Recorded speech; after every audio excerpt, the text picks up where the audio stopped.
Meus queridos, a paz do Senhor Jesus a todos. Hoje, lição de número 4, o Ministério Avivado de Jesus. Nossa lição está dividida em 3 tópicos principais, que são Jesus e a pessoa do Espírito Santo. Segundo, Jesus e a oração em seu ministério. Terceiro, uma vida na unção do Espírito. Nosso texto áureo se encontra em Lucas, capítulo 4, versículo 14, que diz: Então, pela virtude do Espírito, voltou Jesus para a Galiléia, e a sua fama correu por todas as terras em derredor. Nossa verdade prática diz que o alcance espiritual da vida de um crente avivado revela a extraordinária atuação do Espírito Santo. A palavra-chave é Jesus. Então, primeiro tópico, Jesus e a pessoa do Espírito Santo. Primeiro subtópico, o Espírito Santo na vida de Jesus. Então, são 3 partes aqui: no nascimento, no batismo e na tentação. Então, vai falar do Espírito Santo no nascimento de Jesus, no batismo de Jesus e na tentação de Jesus. Então, Lucas capítulo 1, versículo 35 diz: Descerá sobre ti o Espírito Santo, e a virtude do Altíssimo te cobrirá com a sua sombra, pelo que também o santo que de ti há de nascer será chamado Filho de Deus. Aqui o anjo Gabriel estava levando a mensagem para Maria, então ele está dizendo como que iria suceder. Ele estava respondendo a Maria como que iria acontecer o nascimento de Jesus, visto que ela era uma mulher virgem. Então aqui é o nascimento dele. Então João 1,14 diz assim também, sob a virtude do Espírito. Sob quer dizer debaixo, sob, ok? Então debaixo da virtude do Espírito, nosso Senhor se tornou Emanuel. Isso significa Deus conosco. Então, o Deus que se fez homem e habitou entre nós, conforme acabei de citar João 1,14. Agora, no batismo, como que o Espírito atuou? Mateus 3, versículos 16 e 17 diz: E sendo Jesus batizado, saiu logo da água, e eis que se lhe abriram os céus, e viu o Espírito de Deus descendo como pomba e vindo sobre ele. 17. E eis que uma voz dos céus dizia: Este é o meu filho amado, em quem me compraz, ou seja, em quem tenho prazer. Agora, prestou atenção numa coisa aqui? Jesus aqui na terra sendo batizado, aí quando ele saiu das águas, o Espírito desceu sobre ele como forma corpórea de uma pomba, e uma voz surgiu lá do céu. Então, para quem não entendeu ainda, aqui está falando de 3 pessoas, não é isso? O Filho está aqui na terra, o Pai está lá no céu, e o Espírito Santo está descendo sobre a vida de Jesus neste momento aqui. Então, a palavra Trindade não existe na Bíblia, porém fala dessas 3 pessoas, do Pai, do Espírito Santo e do Filho, como nós acabamos de visualizar aqui. Então, na tentação de Jesus, como é que o Espírito Santo trabalhou? Mateus capítulo 4, versículo 1. Então foi conduzido Jesus pelo Espírito ao deserto para ser tentado pelo diabo. Pegou aqui? Prestou atenção? Jesus foi conduzido pelo Espírito. O próprio Espírito Santo levou o Senhor Jesus para o deserto para ser tentado. Aí o versículo 2. E tendo jejuado 40 dias e 40 noites, depois teve fome. Aí é onde entra as 3 tentações principais, porque ele ficou 40 dias e 40 noites, o tempo todo ele estava sendo tentado. No finalzinho, quando ele sentiu fome, depois desses 40 dias e essas 40 noites, aí sim o diabo apareceu para ele e fez essas 3 últimas tentações aqui, últimas nessa passagem, nesse caso aqui. Então, primeiro, qual foi? Transforma, já que você é o Filho de Deus, transforma essas pedras em pães. Aí Jesus já responde com lá no versículo 4 e 5 de Mateus 4, tá? Nem só de pão viverá o homem, ou seja, mas de toda palavra que sai da boca de Deus. A segunda tentação diz assim: lança-te daqui abaixo. Ele levou Jesus no pináculo do templo, lugar mais alto do templo, e falou assim: já que tu és o Filho de Deus, lança-te daqui abaixo. Ainda citou a Bíblia, ele citou o Salmo 91, versículo 11 e 12, porque aos teus anjos dará ordem a teu respeito, para te guardar em todos os teus caminhos. Eles te sustentarão nas suas mãos, para que não tropeces com o teu pé em pedra.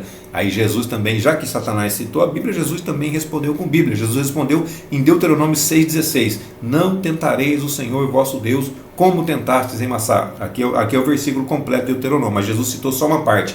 Não tentarás o Senhor vosso Deus, é o que está escrito na Bíblia. Então, Bíblia se responde com Bíblia, Bíblia se defende com Bíblia. Aí o terceiro, o diabo levou ele para um monte muito alto, onde ele contemplou todos os reinos, toda a glória desses reinos, e disse para Jesus assim: tudo te darei, se prostrado me adorares. Ou seja, se você se ajoelhar e me adorar, eu vou te dar tudo isso aqui que você está vendo. Olha só a tentação.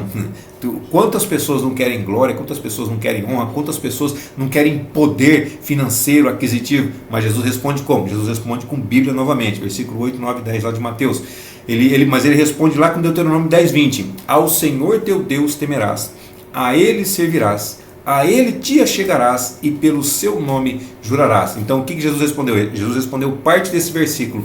Ao Senhor teu Deus temerás, a Ele, somente ao Senhor teu Deus adorarás. Ou seja, não é para adorar mais ninguém, é somente Deus, é somente o Pai, é somente o Senhor Jesus, é somente o nosso Deus, composto por 3 pessoas, como nós lemos ali, que é para receber adoração. Ninguém mais. Satanás não é digno de adoração, muito menos qualquer outro tipo de pessoa aí. Então, uma coisa importante frisar aqui também: o Espírito Santo levou Jesus para o deserto, mas não deixou ele só. O Espírito Santo se manteve com ele o tempo todo. Então, o Espírito Santo pode nos levar para o deserto, porém, ele vai estar presente conosco, ele vai estar nos ajudando.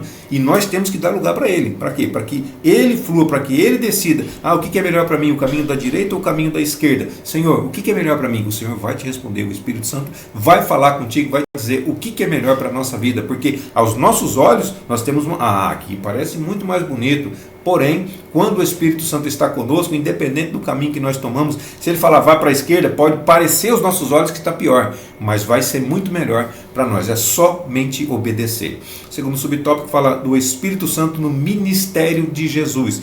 O que é ministério? Ministério é trabalho, ministério é atividade, ministério é serviço. Então tem gente que se gaba, né? Porque diz assim, porque o meu ministério, acha que é não, ministério é trabalho, ministério é serviço, ministério é o dia a dia, é o cotidiano. Então como é que é o Espírito Santo no ministério de Jesus, no trabalho de Jesus, no serviço de Jesus? Lucas 4, 14 e 15 diz assim: então, pela virtude do Espírito, tudo que Jesus fez, irmão, foi baseado, foi através do Espírito Santo que estava com ele. Tudo. Então, toda vez que você vai descendo, pela virtude do Espírito, voltou Jesus para a Galiléia e a sua fama correu por todas as terras em derredor. Pela virtude do Espírito, não é pela virtude dele próprio. Apesar dele ser Deus, ele deixou as suas prerrogativas de Deus e desceu aqui como homem. Então fez tudo através do Espírito Santo. E é por isso que ele disse que nós podemos fazer coisas maiores do que ele. Porque além de nós termos o Espírito Santo da mesma forma que ele recebeu, sem medida, ele ainda intercede por nós junto ao Pai. Ele está lá, junto com o Pai, intercedendo pelas nossas vidas. Versículo 15. E ensinava nas suas sinagogas e por todos era louvado. Aí 4,18. O louvor que ele recebia, ele pode receber esse louvor, ele pode receber, por quê? Porque ele é Deus. Porém, nós não podemos receber esse louvor, ok? Tudo que é dedicado a nós, como você é bom, como você é isso, como você é aquilo, como você faz bem isso, glória a Deus por isso, glória a Deus por isso, manda tudo glória para ele. Lucas 4,18 diz assim: o Espírito do Senhor é sobre mim, pois que me ungiu para evangelizar os pobres, enviou-me a curar os quebrantados de coração. Então, primeira coisa aqui, Jesus foi ungido pelo Espírito Santo para evangelizar os pobres. E os pobres aqui não é os pobres lá de Mateus, do Sermão do Monte, não, pobres de espírito, não, é pobre financeiramente, é pobre que não tem dinheiro, é pobre que tem dificuldade até para se alimentar, é pobre mesmo. Aí Mateus 19, 23, 24 diz assim: então Jesus disse então Jesus aos seus discípulos: em verdade vos digo que é difícil entrar um rico no reino dos céus. Está vendo? Então eu estou pegando esse versículo aqui para poder explicar que aqui está falando de pobre mesmo. Jesus foi ungido para pregar para os pobres, para evangelizar os pobres. Evangelizar é pregar o evangelho. Evangelho é boa nova de salvação. Versículo 24 de Mateus 19. E outra vez vos digo que é mais fácil passar um camelo pelo fundo de uma agulha do que entrar um rico no reino de Deus. Então, por que é difícil entrar um rico no reino de Deus? Porque eles não aceitam a Cristo, porque por causa dos bens terrenos, eles não se interessam pela palavra de Deus, porque eles acham que tudo que eles precisam, o dinheiro vai comprar a solução para eles. Esse é o problema. Agora, a partir do momento que eles confiam em Deus, eles vão ser salvos assim como qualquer outra pessoa, porque para com Deus não existe acepção de pessoas. Mateus 6,24 diz também assim: ninguém pode servir a 2 senhores, porque ou há de odiar um e amar o outro, ou se dedicará a um e desprezará o outro. Não podeis servir a Deus e a Mamon. Olha só, a única coisa que Deus chama de Senhor na na Bíblia, além dele próprio, é o dinheiro. Então o dinheiro pode ser o Senhor da nossa vida. Nós podemos optar por servir a Deus ou por servir a Mamon. Mamon significa riqueza, Mamon significa dinheiro. Então eu posso servir a Deus ou eu posso servir a Mamon. Eu não consigo servir aos dois. Valdecir, eu não posso ser rico? Eu não disse isso. Você pode ser muito bem ser rico, ser milionário, bilionário. Não é esse o problema. O problema é, eu vou confiar em Deus ou eu vou confiar nas riquezas, no dinheiro? Eu tenho a solução para resolver meu problema com dinheiro, mas eu preciso resolver meu problema com Deus. É Deus que vai me dizer o caminho certo, como andar, como fazer, como proceder, onde investir o meu dinheiro da melhor maneira. É Ele quem vai fazer. Agora, a partir do momento que eu tenho dinheiro e eu deixo Deus de lado, então eu estou servindo ao dinheiro. O dinheiro é o meu Senhor. Esse é o problema. Não é problema ter dinheiro. Olha o problema qual que é, 1 Timóteo 6,10. Porque o amor ao dinheiro é a raiz de toda espécie de males. E nessa cobiça, alguns se desviaram da fé e se transpassaram a si mesmos com muitas dores. Então, o problema não é o dinheiro, o problema é apego ao dinheiro, amor ao dinheiro, não só ao dinheiro como aos bens materiais de um modo geral. Lucas 4,18 diz assim: o Espírito do Senhor é sobre mim, pois que me ungiu para evangelizar os pobres, nós já citamos, né? Agora, a curar os quebrantados de coração. Então, Jesus ele foi ungido pelo Espírito para curar os quebrantados. Todo mundo que recebe o Espírito tem uma função para fazer. Então, nós temos que evangelizar os pobres? Sim. Nós temos que curar os quebrantados de coração? Sim. Então, nós precisamos. Essa é a nossa missão, essa é a nossa função. Então, aqueles que têm um coração humilde, uma disposição para se submeterem à vontade de Deus, essas são as pessoas que têm o coração quebrantado. Lucas 4,19 vai dizer assim, continuação, tá? A apregoar a liberdade, então vamos, terceiro ponto, né? A apregoar a liberdade dos cativos, dar vista aos cegos, por liberdade dos oprimidos, anunciar o ano aceitável do Senhor. Então, Jesus ele foi ungido pelo Espírito para pregar liberdade àqueles que estão presos. Não, mas preso aonde? Eu sempre fui livre, eu nunca fui escravo, eu nunca fui para a cadeia. Não, é liberdade, nós somos escravos do pecado. Aquele que nós servimos, nós somos escravos. Então, se nós somos pecadores, nós somos escravos do pecado. Jesus veio para libertar, para nos libertar do pecado. Então Jesus foi ungido pelo Espírito para dar vista aos cegos, aqueles que não enxergam o mundo espiritual, que não conseguem visualizar, não é ver fisicamente não, estou dizendo a parte espiritual, que não conseguem ver que está caminhando para o inferno. Jesus veio para abrir os nossos olhos espirituais, para nós entendermos que existe uma forma de ser salvo, que é através da vida dele, do sacrifício dele. Jesus também foi ungido pelo Espírito para libertar os oprimidos. Opressão todo mundo sofre, opressão todo mundo sofre o tempo todo. Mas já aceitei Jesus, continua sofrendo opressão. O inimigo ele oprime de todos os lados, mas Jesus veio para nos trazer liberdade quanto a isso também. E Jesus também foi ungido pelo Espírito para pregar o Evangelho. Então tudo que Jesus veio fazer, ele veio dar exemplo para que nós possamos fazer também, seguir o exemplo dele. O resumo desse tópico diz que o Espírito Santo teve participação ativa na vida e no ministério de Jesus. O segundo tópico vai falar Jesus e a oração em seu ministério. Primeiro subtópico, o valor da oração.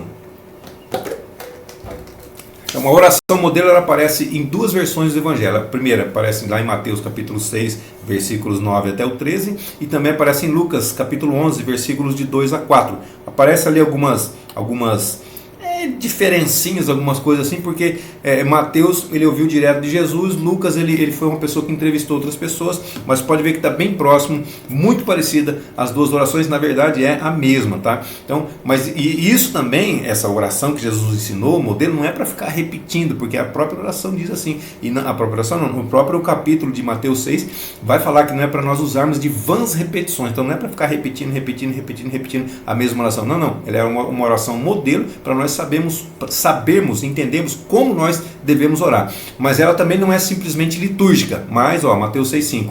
E quando orares, não sejas como os hipócritas, não sejais como os hipócritas, pois se comprazem, ou seja, tem prazer em orar em pé nas sinagogas, às esquinas das ruas, para serem vistos pelos homens. Pode ser, tem problema orar em pé na igreja? Tem problema orar em pé na esquina, na rua? Irmão, não tem problema nenhum. Qual que é o problema? O problema é, eles faziam isto para serem vistos. Esse é o problema. A intenção é o problema, não é o que eles estavam fazendo, é a intenção deles que era o problema. Em verdade vos digo que já receberam o seu galardão. Então, se espera a recompensa de Deus por fazer isso aqui, já recebeu, porque o intuito dele, a vontade deles era errada. Então, como que é se a oração ela não é simplesmente uma orientação litúrgica, como que ela deve ser? Ela deve ser sem hipocrisia, ela deve ser sem falsidade, ela deve ser sem exibicionismo, sem querer aparecer. O que fala nessa oração? São basicamente 6 petições, resumidamente aqui. Então vamos lá, 3 a favor de Deus e 3 em favor do homem. Primeiro Deus, segundo o homem. Então o que ele fala primeiro? Primeiro ele fala o nome, ele fala o reino e ele fala a vontade. Pai nosso que estás no céu, santificado seja o teu nome, venha o teu reino, seja feita a tua vontade. Aí agora em favor do homem, ele vai falar sobre pão, ele vai falar sobre perdão e ele também vai falar sobre proteção. Então essa é a divisão que a gente faz nessa oração modelo de Jesus. Nome, reino e vontade, falando de Deus. Pão, perdão e proteção, falando de nós homens. Então essa oração ela revela revela uma vida humilde e quebrantada diante de Deus. Em primeiro lugar, sempre Deus. Em tudo que nós vamos fazer, não é somente na oração não. Tudo que nós vamos fazer, o Senhor tem que tomar a primazia, tem que ter o primeiro lugar na nossa vida. Eu tenho dinheiro para fazer uma coisa, mas será que Deus se agrada se eu fizer essa coisa? Eu quero muito ter um carro e eu estou com dinheiro na mão, eu vou lá comprar esse carro. Será que não é mais interessante eu pedir orientação de Deus primeiro, se eu posso comprar especificamente esse carro? Se eu posso fazer exatamente esse negócio? Ou se Deus tem uma coisa melhor para mim em outro lugar, ou com um carro diferente? É melhor consultar a Deus. Mesmo tendo condições de se livrar do seu problema, é melhor consultar a Deus. Segundo subtópico vai falar sobre uma vida de oração. Lucas capítulo 6, versículos 12 e 13 diz: E aconteceu que naqueles dias subiu ao monte a orar e passou a noite em oração a Deus.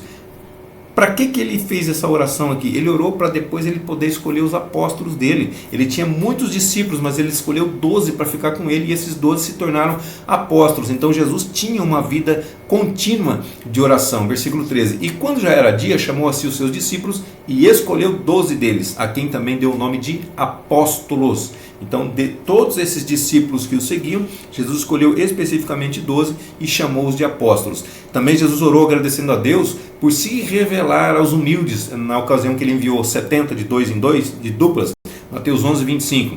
Naquele tempo, respondendo Jesus, disse: Graças te dou, ó Pai, Senhor do céu e da terra, que ocultaste estas coisas aos sábios e entendidos e as revelaste aos pequeninos. Também ele orou um pouco tempo antes da sua morte e também nos ensinou que a vontade do Pai é sempre melhor do que a nossa própria. Quem está falando aqui é Jesus, tá? Palavras dele, Mateus 26, 39. Indo um pouco mais para diante, prostrou-se sobre o seu rosto, orando e dizendo: Meu Pai, se é possível, passe de mim este cálice. Todavia, não seja como eu quero, mas como tu queres. A vontade do Pai é sempre melhor que a nossa vontade. Pode ter certeza disso, pode confiar nisso. E também ele orou até mesmo na hora da morte. Está em Lucas capítulo 23, versículos 33 e 34. E quando chegaram ao lugar chamado A Caveira, ou Calvário, depende da tradução que você tiver aí, ali o crucificaram, e os malfeitores, um à direita, outro à esquerda. E dizia Jesus: Pai, a oração dele, Pai, perdoa-lhes, porque não sabem o que fazem. Então ele estava intercedendo por toda a multidão, por todos os soldados, por todos os que condenaram ele à morte, todas as pessoas que estavam ali presentes, que desejavam que ele morresse. Ele estava intercedendo por todas essas pessoas. Pai, perdoa eles, porque eles não sabem o que eles estão fazendo. Olha só, então até mesmo na hora da morte, Jesus orou. Então, e repartindo as suas vestes, lançaram sortes. Esse aqui é só o finalzinho do versículo, tá? Então, a vida de Jesus foi de oração, do início até o fim. Jesus orou o tempo todo, sempre passava a noite orando, separado de todo mundo. Quando todo mundo ia para a sua casa, Jesus ia para o monte para poder orar. Lembra do episódio da mulher que foi pega em ato de adultério? Jesus havia passado a noite no monte, ou seja, parece que ele já sabia que ia ter alguma coisa difícil para ser resolvida. O resumo desse tópico diz que a oração teve um papel importante no ministério terreno de Jesus. Se teve um papel importante na vida dele, imagine na nossa, quanto não é necessário. O terceiro tópico vai falar sobre uma vida na unção do Espírito. Então, o primeiro subtópico, a unção do Espírito na vida do obreiro. Quem que é o obreiro? Quando a gente fala obreiro aqui, a pessoa fala, bom, eu não sou obreiro, então esse tópico não é para mim. Irmão, obreiro é todo aquele que faz a obra. Se você colocou a mão na massa, se você aceitou a Cristo, você já faz parte da obra. Você já está dentro aceitei Jesus agora. Você já faz parte da obra. Então, a unção do Espírito, o Espírito Santo da nossa vida, ela é completamente necessária, ela se faz necessária. Mas eu não sou obreiro. É obreiro sim. A partir do momento que você faz a obra de Deus, você é um obreiro, você se torna um obreiro. Ah, mas eu não tenho cargo, são outras coisas distintas. Obreiro é todo aquele que faz a obra do Senhor. Eu entrego um folheto, eu falo que Jesus te ama, eu prego o evangelho, qualquer coisa que eu faça, eu sou um obreiro na casa do Senhor ou do Senhor. Atribuições, então atribuições na obra do Senhor de um obreiro: liderança administrativa, atividade de ensino, música, dentre tantas funções que tem dentro da casa do Senhor para que nós possamos fazer, dentro das igrejas de um modo geral, tá? Então tem tudo isso aqui que é necessário ser feito. Ah, mas eu não faço nada disso. Você é um obreiro, não deixou de ser obreiro por causa disso. Aceitou Cristo, já é um obreiro. Então, agora, o cuidado que nós devemos ter para não cair na rotina e isso se tornar simplesmente uma coisa burocrática. Ah, eu vou na igreja, eu faço o que eu tenho que fazer, ou eu sou tesoureiro, eu sou secretário, eu sou pastor, eu vou, faço o que eu tenho que fazer e volto. Aí começa a ficar aquela rotina, aí esquece que nós precisamos do Espírito Santo, nós precisamos estar lá por amor a Deus e não simplesmente por uma rotina que nós temos que fazer. 1 Coríntios 14, 26 diz: que fareis, pois, irmãos, quando vos ajuntais? Cada um de vós tem salmo, tem doutrina, tem revelação, tem língua, tem interpretação. Faça-se tudo para edificação, para construção, para crescimento, é o que Paulo está dizendo aqui. Mas tudo isso também é acompanhado de uma vida piedosa, é o que nós fazemos lá fora. Não é só o que nós fazemos dentro da igreja. Dentro da igreja é muito fácil ser crente. E fora da igreja? Lá no trabalho, lá na faculdade, lá na escola, lá dentro do ônibus. E como é que fica lá fora? Então, a nossa vida tem que ser uma vida piedosa o tempo todo, dentro de casa principalmente. Nós temos que ter o testemunho dos nossos. Então, por isso o obreiro do Senhor não deve negligenciar a oração, o jejum, o estudo devocional da palavra. Mas eu não sou obreiro. É obreiro, já falei que você é obreiro. Então, oração, jejum e estudo, meditação na palavra de Deus faz parte da nossa vida cristã. Obreiro, obreira do Senhor. 1 Timóteo 4,7 diz: mas rejeita as fábulas profanas e de velhas e exercita-te a ti mesmo em piedade. É um exercício, é algo que nós vamos ter que ir crescendo com o tempo. Quando você quer perder a barriga, quando você quer ficar mais forte, mais musculoso, não vai na academia, não é isso? Aí não é constantemente para poder isso acontecendo, não é da noite para o dia. Isso vai acontecendo conforme você vai se exercitando. Quanto mais você se exercitar, mais rápido vai chegar no seu objetivo. O segundo subtópico vai falar sobre a unção do Espírito na vida do crente. Até agora a gente falou de unção, mas não explicamos o que é unção, né? O que é unção? Unção é untar, é ungir, é aplicar óleo consagrado. E o óleo é um dos símbolos do Espírito Santo. Quando eu falo de untar, eu lembro da minha mãe, quando ela falava assim para mim: unta a forma que eu vou assar um bolo. O que eu tinha que fazer? Eu passava o dedo na manteiga lá e passava na forma de fora a fora. Toda a parte, inclusive eu fazia até nas bordas da forma. Isso é unção. O que é unção? Unção é ungir. Nesse caso aqui, é derramado o óleo, porque o óleo é líquido, a manteiga não, né? Mas o óleo é líquido, é derramado o óleo. Então essa é a unção do Espírito na vida do crente.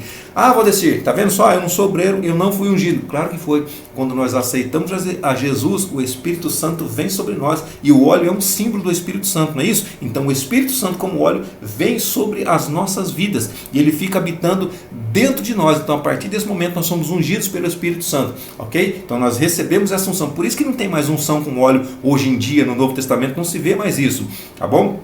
Então é o Espírito Santo que é essa unção na nossa vida. Então a partir desse momento nós já somos obreiros do Senhor. Então não é privilégio somente dos que fazem parte do ministério, dos pastores, dos presbíteros, dos evangelistas. Não é somente parte disso aí não. É para todas as pessoas.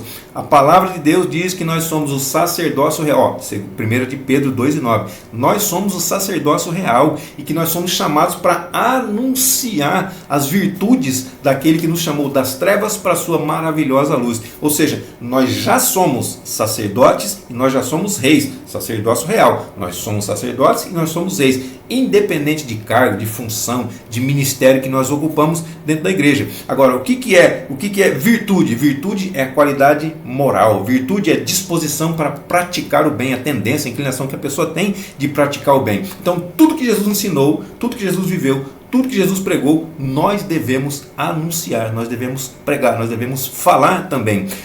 Agora, o que é anunciar? Anunciar significa divulgar, significa comunicar, significa noticiar, significa promover conhecimento. Então, Deus chama cada cristão a comunicar o Evangelho em todos os lugares em que seus pés tocarem. Onde você estiver, você tem obrigação de poder pregar o Evangelho, de poder falar de Jesus Cristo. Mateus 28:19 diz: portanto, ide, fazei discípulos de todas as nações, batizando-os em nome do Pai, e do Filho, e do Espírito Santo. Está vendo? Só mais uma vez apareceu a Trindade aqui. Ao descer, essa palavra não tem na Bíblia. A palavra não tem, mas o que significa isso aqui? O Pai, o Filho e o Espírito Santo. São três pessoas que compõem Deus. Deus é um só, Deus é uno. Eu prefiro falar triunidade. Então é uma unidade de três pessoas.